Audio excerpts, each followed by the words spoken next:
जय हिंद दोस्तों, मैं हूं मेजर गौरवारी और आप देख रहे हैं major league right. 84,560 crore, 84,560 crore दोस्तों, ये है फिगर जो अप्रूव करा है डिफेंस एक्विजिशन काउंसिल ने।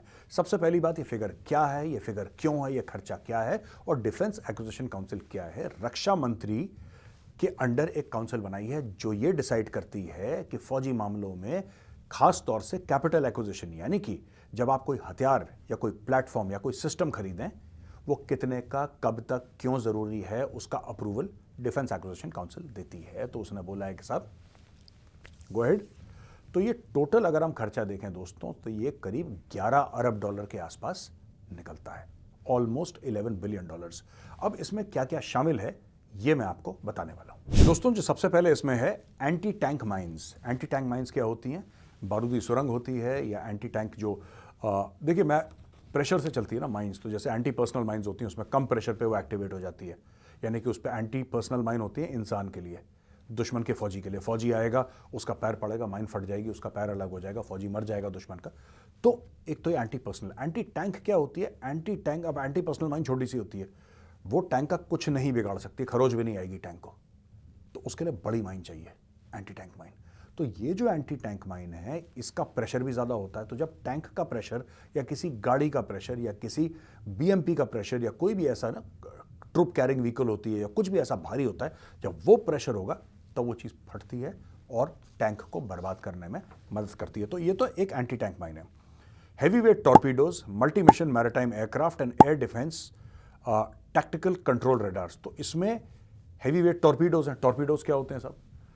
छोटी सी मिसाइल नुमा चीज़ें होती हैं जो अंडर वाटर चलती हैं, शिप से फायर करी जाती हैं, सबमरीन से फायर करी जाती हैं टॉर्पीडोज, और ये इस्तेमाल होती हैं दूसरे जहाज़ों को या दूसरी सबमरीन्स को बर्बाद करने के लिए। टॉर्पीडोज आ रहे हैं यहाँ पे। मल्टी मिशन मैरिटाइम एयरक्राफ्ट, यानी कि मैरिटाइम एयरक्राफ्ट मल्टी मिशन, ये ट्रूप्स को भी ले जाए, ये इक्विपमेंट को भी ले जाए, ये सर्वेलेंस भी कर ले, और अगर ऑफेंसिव ऑपरेशंस करने हो तो हो सकता है ऑफेंसिव ऑपरेशंस में भी कामयाब रहे।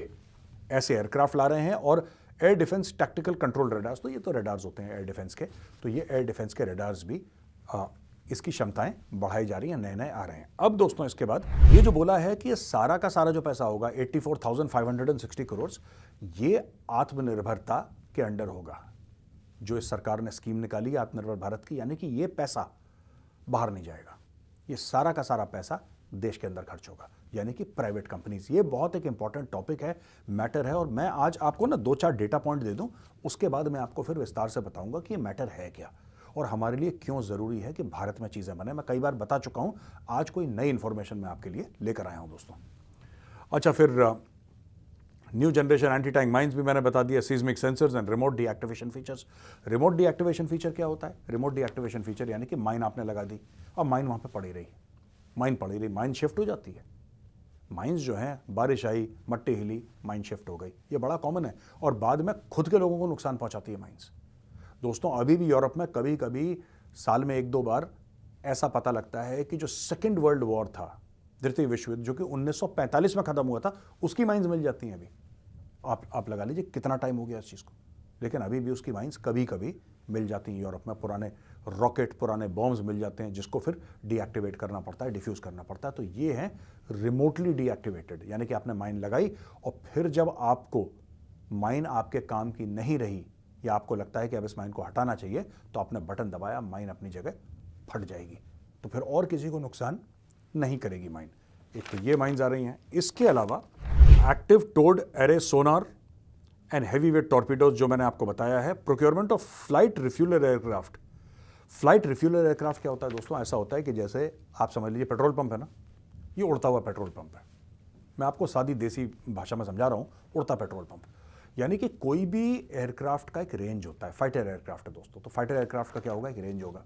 जाहिर सी बात है, आपने बोला कि साहब ये जो एयरक्राफ्ट है इसका 2000 किलोमीटर का रेंज है, 2500 किलोमीटर का रेंज है, यानी कि उसको उड़ना है, उसको मिशन पूरा करना है और वापस बेस आना है।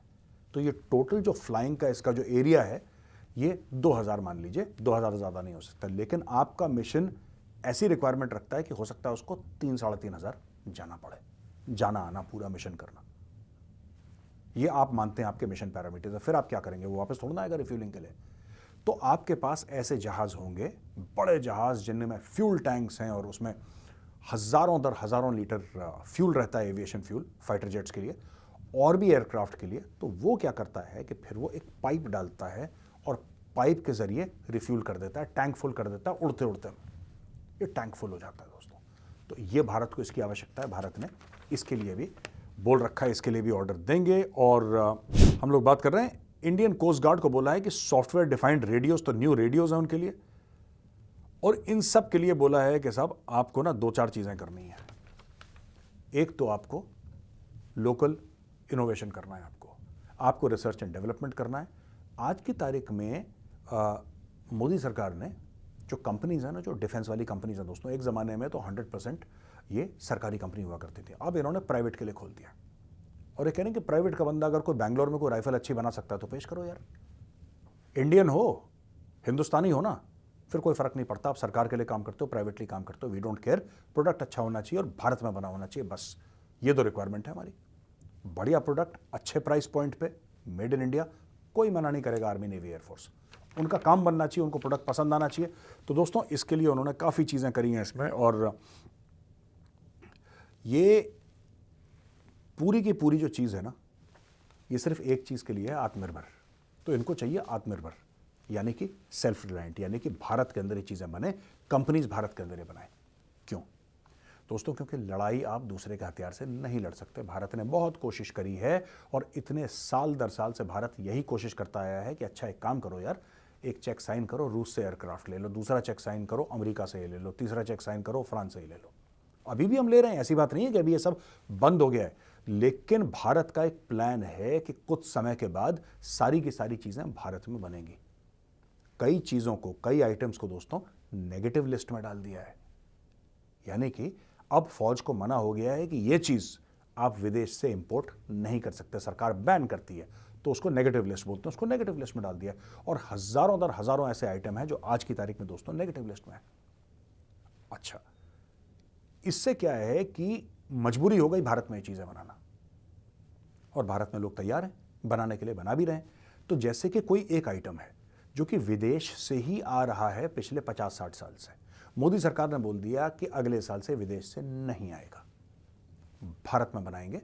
आप उनको बोलो कि विदेशी क्वालिटी भारत में पैदा करें, पैसा हम देंगे, आप चिंता मत करो, पैसे हमारे पास बहुत हैं, लेकिन वो जो पैसा है वो खर्च विदेशी कंपनी पर नहीं होगा, वो खर्च एक भारतीय कंपनी पे होगा कि यहां की इकोनॉमी अच्छी हो, पहली चीज, यहां पे लोगों को रोजगार मिले, और धीरे धीरे धीरे हमारा एक पूर्णतः, यानी कि इन कंप्लीट टोटलिटी, एक इकोसिस्टम यहां पे क्रिएट हो। दोस्तों ये सबसे बड़ा लेसन है, दोस्तों ये सबसे बड़ा सबक है, सबसे बड़ा लेसन है जो भारत ने, भारत की जो टॉप जनरल्स हैं, एडमिरल्स हैं, एयर मार्शल्स हैं, उन्होंने क्या सीखा?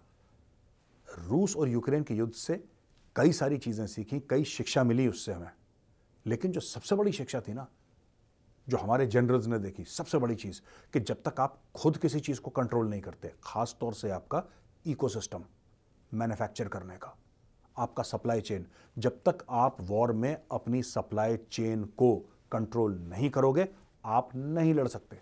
यूक्रेन इसलिए मार खा रहा है, रूस की फौजें बेहतर हैं, वो अलग अलग मामला है, लेकिन आज की तारीख में जो यूक्रेन है टोटली डिपेंडेंट है। अमेरिका हथियार भेजेगा तो हम लड़ेंगे, जर्मनी पैसा भेजेगा तो हम लड़ेंगे, इंग्लैंड अपने जहाज भेजेगा तो हम लड़ेंगे, यानी कि जहाज में युद्ध की सामग्री भेजता है। ऐसा नहीं कि इंग्लैंड के जहाज युद्ध में कूद गए, लेकिन हर एक चीज के पीछे यूक्रेन आज फॉरेन पावर्स पे डिपेंडेंट है। और हमारी सबसे बड़ी सीख इस लड़ाई से यही हुई कि boss, you can not be dependent. अगर आपको लड़ना है तो आपको खुद सक्षम होना पड़ेगा, खुद मेक इन इंडिया करना पड़ेगा, और यही गेम है आत्मनिर्भर भारत का।